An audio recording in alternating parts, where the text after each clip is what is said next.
শুরু করিতেছি মহান আল্লাহর নামে, যিনি পরম করুণাময় এবং অত্যন্ত দয়ালু।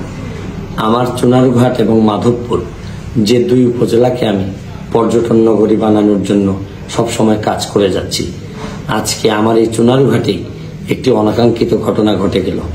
এই চুনারুঘাটে আজকে যারা বিশ্বনাথ থেকে কিছু ছাত্রছাত্রী যারা আসছিলেন গ্রিনল্যান্ড পার্ক নামে একটি পার্কে, যে পার্কে আসার সময় তাদের গাড়ির সাথে টমটমের গাড়ির ধাক্কা লেগে কথা কাটাকাটি হয়। পরবর্তীতে এই আমাদের চুনারুঘাটের কয়েকজন ছেলে যারা এদের উপর আক্রমণ করে এবং কাদের উপর আক্রমণ করে, এই বিশ্বনাথের যারা ভবিষ্যৎ নেতা হবে, যারা বিশ্বনাথের দায়িত্ব নেবে, এইরকম উদীয়মান বা যাদের সম্ভাবনাময়ী ছাত্রছাত্রীদের উপর যে আক্রমণ হয়েছে, আমি এর তীব্র নিন্দা জানাই।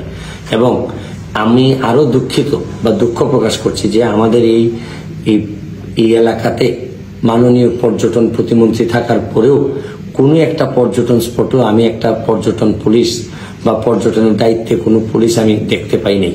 যার কারণে এরকম একটা পুলিশ থাকলে হয়তো এই ধরনের ঘটনা এড়ানো যেত। তারপরও আমি যথারীতি এই আহত হওয়ার খবর জানার পর আমি পুলিশের সাথে কথা বলেছি। পুলিশ আমাকে বলেছেন এর মধ্যে একজনকে ধরা হয়েছে এবং ভিডিও দেখে যারা যারা জড়িত তাদেরকে ধরার চেষ্টা চলতেছে। আমি আবারও তীব্র নিন্দা জানাচ্ছি এবং ভবিষ্যতে যেন এই ধরনের ঘটনা না ঘটে চুনারঘাটবাসীর প্রতি আমি আহ্বান জানাচ্ছি। কারণ ভবিষ্যৎ পর্যটন নগরী তৈরি করতে গেলে অবশ্যই আগে মানুষের নিরাপত্তা দিতে হবে। আমি তীব্র নিন্দা জানাচ্ছি এবং যারা এটাতে আহত হয়েছেন পুরা চুনারঘাটবাসীর পক্ষ থেকে আপনাদের প্রতি আমার দুঃখ প্রকাশ করছি এবং সহানুভূতি প্রকাশ করতেছি। আজকের মতো বিদায় নিচ্ছি। ভালো থাকবেন, সুস্থ থাকবেন।